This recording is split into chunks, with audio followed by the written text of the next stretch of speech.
Hey guys, Namaste and welcome to Code Chai Testing again. And I would say this is your ultimate guide to mastering the software testing and development.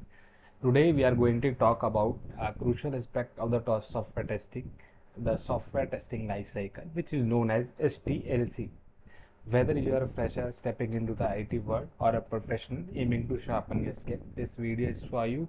Let's do some quality code together, right? So अब हम जानेंगे कि अब हमारी आज तीसरी video है।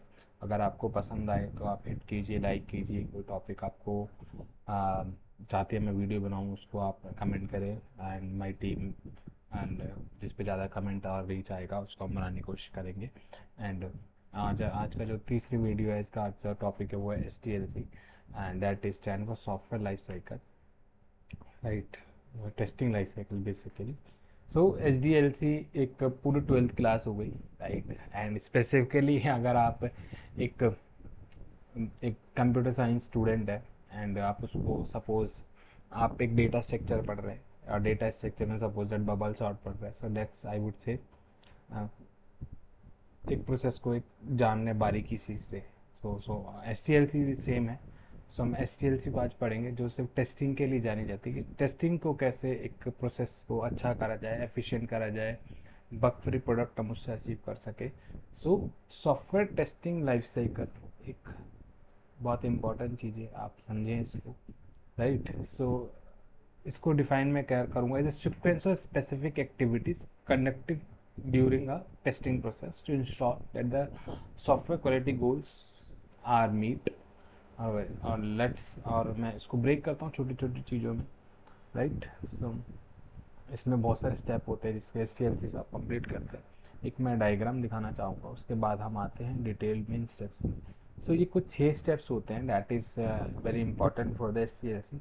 इसमें जो पहला इंपॉर्टेंट स्टेप है वो है रिक्वायरमेंट एनालिसिस। आप रिक्वायरमेंट को एनालाइज करते हैं, गैदर नहीं कर रहे। In this we are analyzing the requirement, then we have a test plan, like you have something need to test, the how do we approach, where do you test, who will test, right? How do you make a reports, how do you report a bug? So that's all these things and timings as well. Then कोई चीज़ plan होगी, then you have a test case development. फिर आप एक जैसे अब आपको BA ने दी है कि सपोज दैट आप एक काम कीजिए, आप बाय फंक्शनैलिटी पे वर्क करना, तो आप बाय के टेस्ट केस लिखेंगे, पॉजिटिव लिखोगे, नेगेटिव लिखोगे, एज केस लिखोगे, परफॉर्मेंस टेस्टिंग अगर करते हैं उस परस्पेक्टिव से करोगे, राइट? सो ये एक चीज़ हो गई। देन यू आप एक टेस्ट इन्वायरमेंट सेटअप करते हैं, राइट? एक ऐसा तो नहीं डायरेक्ट प्रोड पे टेस्ट करते हैं हम, उससे पहले अलग अलग हमारे इन्वायरमेंट होते हैं, UAT होता है, बीटा होता है, कई जगह स्टेजिंग भी होता है, राइट? सो फिर आप अपने टेस्ट केस एग्जीक्यूट करते हो उस इन्वायरमेंट में, देन आप टेस्ट को क्लोजर कर सकते हो। सो ये this is the way how STLC looks like, right? And now coming back to the each and every step that we study in the detail. So first is requirement analysis, right? So requirement analysis, in this phase the testing team study the requirement from a testing perspective, not from the development, from the testing perspective, to identify the testable requirements, right? If there is any ambiguity or missing requirement, they are communicated to stakeholder or clarification, right? हम यहाँ पे करेंगे requirement को समझेंगे और हमें कोई दिक्कत होगी, कहीं सपोज इट आपको उन्होंने बोल दिया, मान के चलो कि आपको पेमेंट मोड चेक करना। अब पेमेंट मोड बहुत सारे हो सकते हैं, कई जगह क्रेडिट की फैसिलिटी भी हो सकती है, तो आप कैसे चेक करो? पहले रिक्वायरमेंट तो क्लियर करोगे ना, एम्बिग्यूटी है उसके अंदर, तो मिसिंग रिक्वायरमेंट है, आपका पेमेंट मतलब आप फोन पे से करोगे, आप क्रेडिट कार्ड रखोगे, आप वॉलेट रखोगे, क्या रखोगे, that you need to first understand. So that's come into the requirement analysis, right? So मैंने कुछ स्टेप लिखे हैं, analyse the requirement document, identify the testable not testable requirement. Some time ऐसा हो सकता है कि कुछ चीज़ ऐसी जो we are not able to test it, right? Because मैं अपना क्रेडिट कार्ड यूज़ करने नहीं जाऊँगा, then they has to be made some testing kind of a payment method so that we can identify the same that is working on the real world, right? और एक अब एक बहुत important ये topic requirement traceability matrix. अभी आपको समझिए कि किसी चीज़ को हम कैसे बोलोगे, किसी चीज़ को हम एक चीज़ एक फॉर्मेट में रखते हैं कि हम उसकी प्रोग्रेस को जज पाएँ, दैट इज़ RTM। एंड इसके बारे में हम आएंगे, डिटेल में चर्चा करेंगे इस पर। And then there is a environment setup. So एक एग्जांपल लेते हैं, जैसे एक ई कॉमर्स वेबसाइट बनानी, तो इधर रिक्वायरमेंट में क्या क्या आएगा, उसकी रजिस्ट्रेशन होगा, प्रोडक्ट सर्च होगा, शॉपिंग कार्ट हो सकती है, पेमेंट गेटवे होंगे, ऑर्डर ट्रैकिंग होगी। During this phase test identify testable requirement like validating your registration form, ensuring search functionality work with the various keywords and verifying the shopping cart update correctly. So this बहुत basic सा example, right? उसके बाद एक जो अगला जो हमारा जो टॉपिक होता है, that is I would say strategy, और I would say the test planning. इसके लिए एक डॉक्यूमेंट होता है, test plan, that is created which outline the scope, objective, resources, schedule of the test activity. So that is come into the schedule part, right? And effective test planning, I will ensure that a testing process is well organized and executed smoothly, right? So that's, I would say, come into the test planning, and this is the way.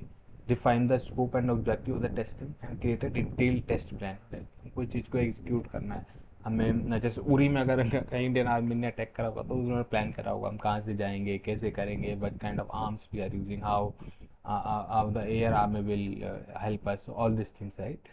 So ऐसे ही हम test planning में हम भी एक तरीके की army का अच्छा प्रोडक्ट डिलीवर करने की कोशिश करते हैं। So develop the test strategy, हम एक स्ट्रेटेजी डेवलप करते हैं। डिटरमाइन द टेस्ट ऑब्जेक्टिव, हमारा ऑब्जेक्टिव क्या है इसके अंदर टेस्ट प्लान में। हम अपने टेस्ट एफर्ट बताते हैं कि हमारे क्या एफर्ट लगने वाले, कितना टाइम लगने वाला है, कितने रिसोर्सेज आप उसमें इम्प्लीमेंट करोगे। डिफाइन द टेस्ट शेड्यूल, कितनी देर में आप उसको कंप्लीट कर पाओगे, टाइमिंग्स बेसिकली, ठीक है। And if there is any training and tools that we need to give to our resource, वो भी हम प्रोवाइड कराएंगे सब, right. So in this project test plan we include क्या क्या, जैसे हमें ई कॉमर्स बनाना है, स्कोप में क्या क्या आएगा, आप यूज़र रजिस्ट्रेशन कैसा होगा, प्रोडक्ट सर्च कैसा होगा, शॉपिंग कार्ट का, पेमेंट गेटवे का, ठीक है। ऑब्जेक्टिव हमारा क्या रहेगा कि सारी फंक्शनलिटी वर्क करे as per user requirement. Resource जो हमारे टीम मेंबर होंगे वही ऑटोमेशन वाले ऑटोमेशन करेंगे, मैनुअल करेंगे, ठीक है। प्लान जो भी स्टार्ट एंड डेट होगी उस टेस्ट पे। उसके बाद एक बहुत इंपॉर्टेंट जो था टेस्ट डिज़ाइन। टेस्ट डिज़ाइन, कोई भी चीज़ टेस्ट करने के लिए एक टेस्टर को सर्टेन सोचना पड़ता है एक यूज़र के पर्सपेक्टिव से कि यूज़र क्या सही इनपुट डालेगा, क्या गलत इनपुट डालेगा। तो उसको हम एक डॉक्यूमेंट करते हैं, उस डॉक्यूमेंट को हम बोलते हैं टेस्ट केसेस, राइट। एंड और समटाइम इसको टेस्ट स्क्रिप्ट्स। सो उसमें हम डेटा प्रिपेयर करते हैं, रिव्यू करते हैं टेस्ट स्क्रिप्ट्स को, और डिफरेंट काइंड ऑफ बनाते हैं उसके अंदर, right? So I would say the third phase is test design, and during this phase test cases, test scripts, test data are created based on the requirement, and the focus is on designing the detailed test case that cover all the functionality of the software, right? And that is, suppose that आप एक e commerce website बना रहे हैं, आप उसके test cases कैसे लिखेंगे, verify user registration with valid and invalid data, क्योंकि यूज़र तो हो सकता है गलत ईमेल भी डाले, सही भी डाले। Validate the search result of different product categories, right. आप डाल रहे मोबाइल, वहाँ पे आ रहा है कंप्यूटर, राइट। आपने स्पेस डाल के कंप्यूटर लिखा तो कैसा रिजल्ट आएगा, सो ये टेस्ट केस आप लिखोगे, right. If shopping cart update correctly when adding removing product, आपने सपोज 2 पैंट ऐड करी, एक शर्ट ऐड करी, कॉस्टिंग आ गई 1800 रुपये। अब आपने शर्ट 300 रुपये की तरह हटा दिए तो 1500 रुपये का आना चाहिए, सब ये आप टेस्ट करके देखोगे। So these are the test cases basically, right. And the fourth important step is test environment setup. इसमें क्या करते हैं हम, हार्डवेयर सॉफ्टवेयर इन्वायरमेंट को सेट करते हैं, राइट। सो जैसे आप कंपनी में जाएंगे या आप काम करते होंगे तो आप देखेंगे स्टेजिंग इन्वायरमेंट होगा, क्यूए इन्वायरमेंट होगा, यूएटी होगा, बीटा पे आप भी करते हो, कस्टमर भी करता है, राइट। सो यहाँ पे आप अपना एक इन्वायरमेंट पे सेट करते हो, यहाँ पे आपका टेस्ट डेटा होता है, नेटवर्क भी एक तरीके का सिमुलेशन होता है। So this kind of, I would say, test execution इसमें आता है। आप अपने टेस्ट के इन्वायरमेंट को सेटअप करते हो। अब उस इन्वायरमेंट पे आपने वेबसाइट डाली यूएटी पे, तो आप उस पर अपना टेस्ट केस को एग्जीक्यूट करोगे, और टेस्ट केसेस में आपका जो एक्चुअल रिजल्ट आ रहा है और जो आपने एक्सपेक्टेड देखा, बाई सपोज डेट आपने सर्च करा, मोबाइल डाला, वैलिड डेटा, उसमें मोबाइल का सर्च आना चाहिए था, तो आप अपने एक्चुअल एक्सपेक्टेड डेटा को सर्च करोगे। अगर एक्चुअल एक्सपेक्टेड नहीं मैच करेंगे तो टेस्ट केस फेल हो जाएगा, आप बग बना दोगे, तो वो टेस्ट केस एग्जीक्यूशन हो गया हमारा, राइट। ऐसे मैंने execute test case, log test result and defect, right. Retest, अब उसके बाद क्या होगा, डिफेक्ट जब आपने लॉग कर दिया, अब डेवलपर फिक्स करेगा, फिर आप उसको रीटेस्ट करोगे and track the defect closure. आप उसका जैसे मैं देखेंगे इसको बाद में जीरा पे कैसे बग बनाते, फिर आप उसको क्लोज करोगे, फिर आपको अपने अपडेट करोगे टेस्ट केस में जो पहले फेल था वो पास हो जाएगा, राइट। सो ऐसे ही एक एग्जांपल है। उसके बाद डिफेक्ट रिपोर्टिंग, लाइक जैसे मैंने कहा, आप बग रेस करते हो, आप आइडेंटिफाई करते हो बग को, उसको लॉग करते हो, फिर इसको रिपोर्ट करते हो डेवलपर को, राइट। बग मतलब जैसे कि आपने मान लो मोबाइल नंबर डाला और मोबाइल नंबर एंटर करने पे suppose that okay button enable नहीं हो रहा, राइट। अब सही भी डाल लेते बग हो गया, तो आप इसको क्या करोगे, डिफेक्ट को लॉक करोगे, उसको पूरा लिखोगे कहाँ कहाँ, एक स्क्रीनशॉट लेके उस बग में लगाओगे और डेवलपर को दोगे, डेवलपर देखेगा वो कौन है, उसको फिक्स करेगा। फिर वो आप पे रीटेस्ट करोगे, जैसे ही वो फिक्स हो जाएगा आप उस बग को क्लोज कर दोगे, राइट। सो ऐसे होता है। और इसके लिए एक टूल होता है जो जीरा, जिसको मैं आपको दिखाऊंगा, एंड कैसे हम वहाँ पे बग रेस करते हैं जीरा पे। बहुत तरीके के टूल आते हैं, मोस्ट इंडस्ट्री में जीरा यूज़ होता है, राइट। सो इसमें एक मैंने एग्जांपल लिया है, पेमेंट गेट पे fail with credit and credit card payment type. तो उसके अंदर आप जब डिफेक्ट बनाते स्टेप टू रिप्रोड्यूस भी लिखोगे कि भाई कैसे कैसे वो करना है ताकि वो डेवलपर देख पाए। यहाँ पे सेवेरिटी आप डिफाइन करते हो, प्रायोरिटी सेवेरिटी तो इंपॉर्टेंट कंसेप्ट है, मैं आऊँगा इस पर, देखते पढ़ेंगे इसको। एंड स्टेटस उसका ओपन होना चाहिए, इन प्रोग्रेस होना चाहिए, fix, retest and close, right. So ये 6 स्टेज होती है लाइफ साइकिल, इसको आप पढ़ेंगे बाद में। देन टेस्ट क्लोजर, आप उस टेस्ट को क्लोज कर देते हो जब सब चीज़ हमारे अच्छे से वर्क कर जाती है। तो ये एक STLC का पार्ट है। इसमें कोई डाउट हो आप मुझे कमेंट करें, पूछें।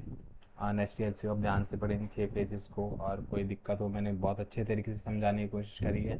स्टिल अगर कुछ रह गया तो आप कमेंट करें, मैं इसको एक्सप्लेन करने की और कोशिश करूँगा।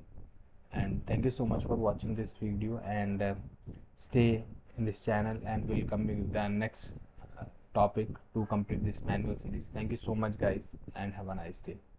Thank you.